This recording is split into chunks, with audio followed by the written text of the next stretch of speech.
Hi everyone, this is Vamshi. I'm a product designer with 3+ years of experience. Today I want to share 5 Figma plugins you need to use in general to boost your workflow. Before we dive into the video, hit that subscribe button to get more content like this. Consider a challenge that you want to use an image of the doctor on the hero section of the medical consulting website. No background, nothing. Just the simple image of the doctor that blends with the background. How can we solve this? Image of the doctor you want to use, and simply select the image and open plugins. In plugin, open remove bg. So in remove bg, open it and run. So your image without any background is ready to use. So now place it in the hero section and size it accordingly. And then edit the image so that it will blend with the background, and then add a UI elements to it. So now your beautiful looking hero section is ready. Now the next challenge I want you to consider is you want to rename a text copy or a layer name on your product Figma file. This will be the continuous requirement if your copywriter is continuously changing the text copies on your product. For example, in this product, I want to replace home on the side navigation menu with feed for both layer and text name on every single screen. You cannot go to every single screen and change it, right? It's very time consuming. So how can we solve this? So select the layer you want to replace the text with and open the plugin called Find and Replace. So run it. So it will give you how many components are using the title home. I want home to replace it with feed, right?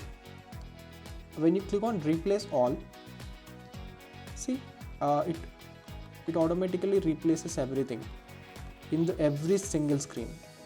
See. Now the next challenge I want you to consider is, let's assume you're working on the user flow of your product on Figma file. Now that you want to connect the flow or screens with the arrows to understand it in a better way for the developers. Using the native Figma arrow tool and connecting the screens or flows one by one is very time consuming. So how can we solve this?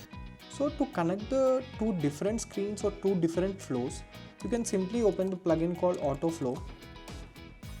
So adjust the styling with your design system and the thickness of the arrow you want.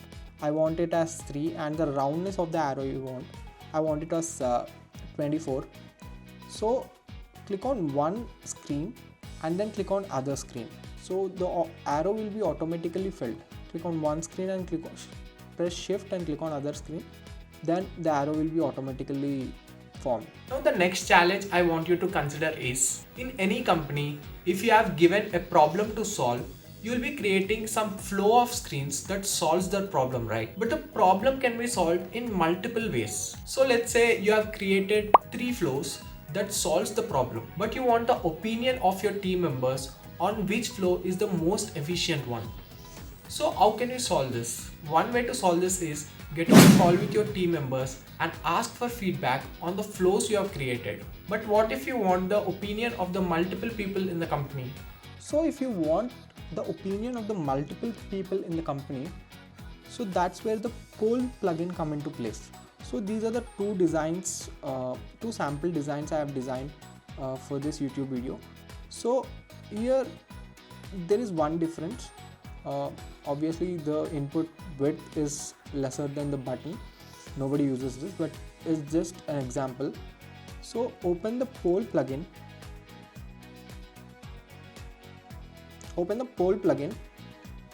And ask a question: which design you prefer?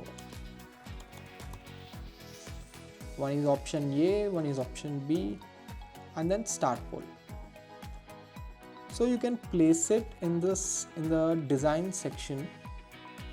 In the design section you're designing. You can place it in the design section, and yes, the people can vote like this. So there are one vote and there will be progress bar of which vote wins. It's similar to the UI element which YouTube users, LinkedIn users, right? It's similar to that. Now the next challenge I want you to consider is, let's say you're working on a client project and you're browsing through a lot of real world examples of their competitors and you like one website a lot. You want a replica of the website on your Figma file so that you can use the similar styling for the website you're designing for the client. So how can you create exact replica of this website on your Figma file? How can we solve this? Now let's say I want to replicate my portfolio into Figma, right? I can simply copy the URL and come to Figma and open HTML to design, right? When you open HTML to design, you can paste it directly here and you can select what all the viewports you want. You want it to be responsive or you want it to be dark mode or light mode. You can select this. I want only 1920 pixel ka size right now, and then click on import. It will take some time to generate, and it will ask you to use auto layout or create local styles or add hyperlinks. This high resolution image is a pro version. So when you click on go, so the website is created with auto layout entirely. And also the crazy part is you can also see the styles. With that being said, we have reached the end of the video. I hope you found this valuable. Hit that subscribe button to get more content like this.